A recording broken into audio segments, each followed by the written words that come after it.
Ladies and gentlemen, still the middleweight champion, still the light heavyweight champion, the Dutch knight Reinier de Ridder, up against Cameron Abbasov. Did you expect it to be that dominant? I told you what I was going to do, right? Side choke to make up for last time. And I told you I was going to dominate him, so that's what I did. Was that a perfect performance for you? Well, first round would have been better, right? But it was all right, yeah. You did say that anytime you get hold of anyone's neck in the world, that's it, it's game over. Does that just reinforce your self-belief and what you can do? Definitely, I have a lot of belief in myself, and I'm happy that I can show it every time. He was good though, man. He was very defensively sound. He was a bit passive on the ground, but it was very hard to finish him. But I'm very happy with the performance. I dominated him from start to finish. Got the finish I was looking for, so I couldn't be better. Now I hope to get some beers, see Singapore for the first time, and then I'll be back in 3 weeks. Was there anything else in your performance that you're particularly pleased with? We know what you can do on the ground, but you look comfortable everywhere. Yeah, it would have been fun if he forced me to strike a little bit more, but I always represent Jiu-Jitsu. I'm here to represent Jiu-Jitsu, and I'm happy I got the chance again. I showed off my takedowns, showed off my control on the floor, showed off my ground and pound.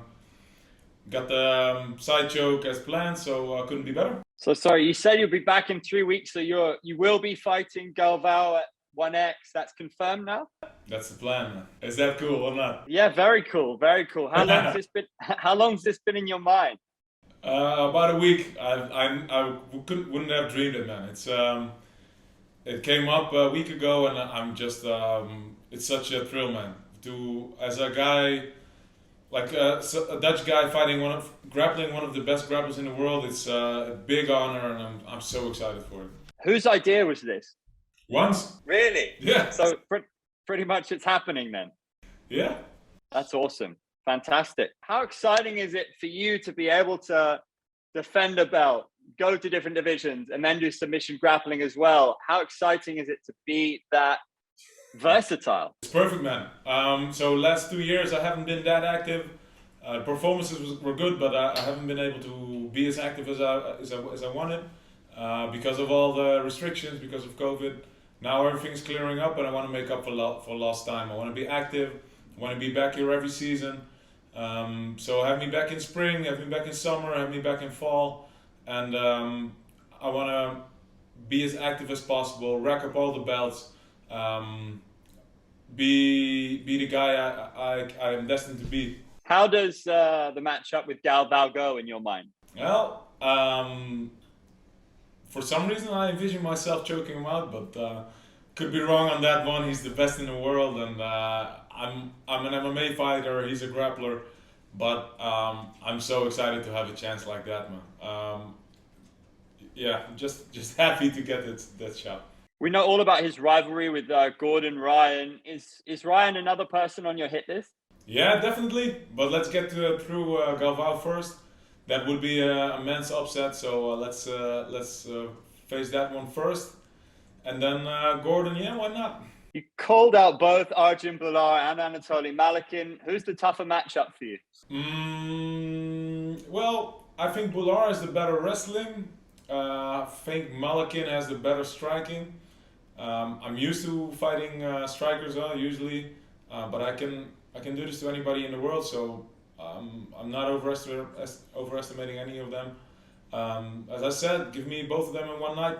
Do you have a preference? Which one do you prefer to fight first? No. Okay, fair enough. And Marcus Buchecha is another option for you in the future. How do you think he's a legend of grappling? Is that another one that excites you?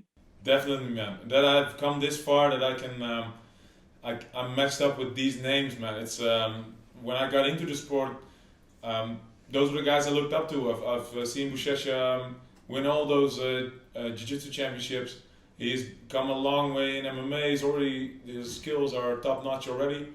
Man, it's an honor for me to be in the same league as these people. What intrigues you more, fighting Buchecha in a submission grappling match, or he's done pretty well in MMA so far too, and 2 finishes. Do you like the idea of an MMA fight with him? MMA is my home, man. I want to showcase my MMA skills, my all-round skills every fight. I don't think Gordon or Galvao are interested in MMA right now, and I don't think they're up to par. So I'll take a detour to grappling for them.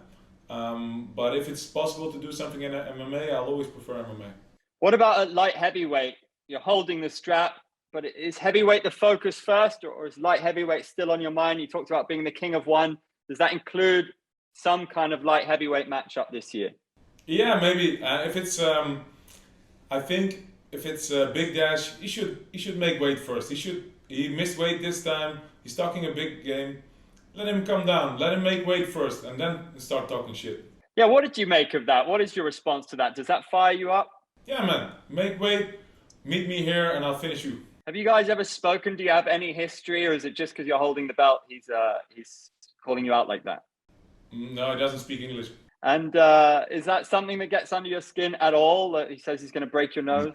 They all say the same stuff, man. They all say they'll knock me out. They all say they dominate me. What do I do?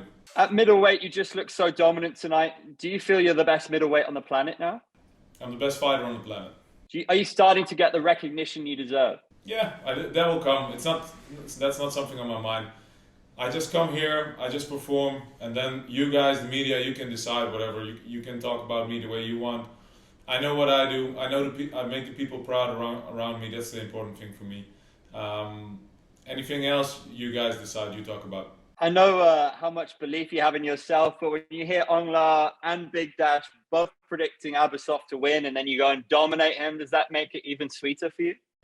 Yeah, man. They all talk. Everybody underestimates me. Everybody doubts me. I just show up and I show out. Are you getting better, do you think? Because this is nothing new, right? What you're doing? I think I'm getting better. Yeah, I work hard for it every day, so I hope I'm getting better. Abasov, all respect to him, but he didn't stand a chance tonight. Were you expecting more from him? No, I wasn't expecting anything from him. I'm focused on myself. I know what I can do. I know I can do this to anybody on the planet. That's all. Was it a bad idea for him to come and challenge you at a higher weight class? Nah, it was a good idea, right? He's still there. He's still the welterweight champ. I think he's still a force to be reckoned with. I think he beats almost everybody at welterweight. So he had a lot of balls coming up. He did his best. He was strong, but it didn't go his way this time, unfortunately for him. Can you talk to us about what you've got going on back home? I know you train with people like Musasi and Peter Baust, and you seem to have a really good thing going. Yeah, definitely.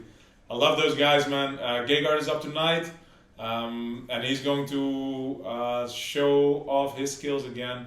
I owe so much to those people. They help me day in, day out. They're like my family, all Comer brothers, all the guys in Leiden, Musasi's team. I'm so thankful to have those people around me. I'm so thankful for my coaches in my corner. These guys have busy lives as well. They fly around the world for me. Man, there's so much love. The support I get from my wife. I hope I make my kids proud. I hope one day they understand what Daddy's doing. And yeah, man, life is good. And that's great to hear. The broadcast team were talking about how, the Dutch are considered the greatest kickboxers, such a rich history there. And then we've got you who's just representing absolutely elite grappling. Is this perhaps the start of a new generation coming from Holland? Definitely. We have a lot of upcoming killers at the Comer Brothers, which you'll be hearing about a lot in the next couple of years.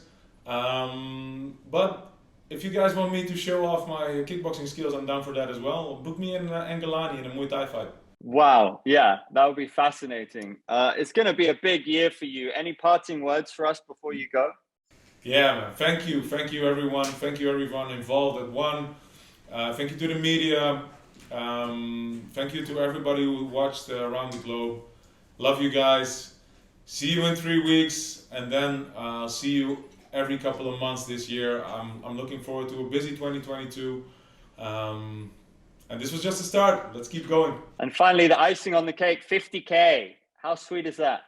It's sweet, but Melikin got 100, so why not me? Come on. Well, we're still early in the year. Champ, maximum respect. Great to see you as always. All right, thank you.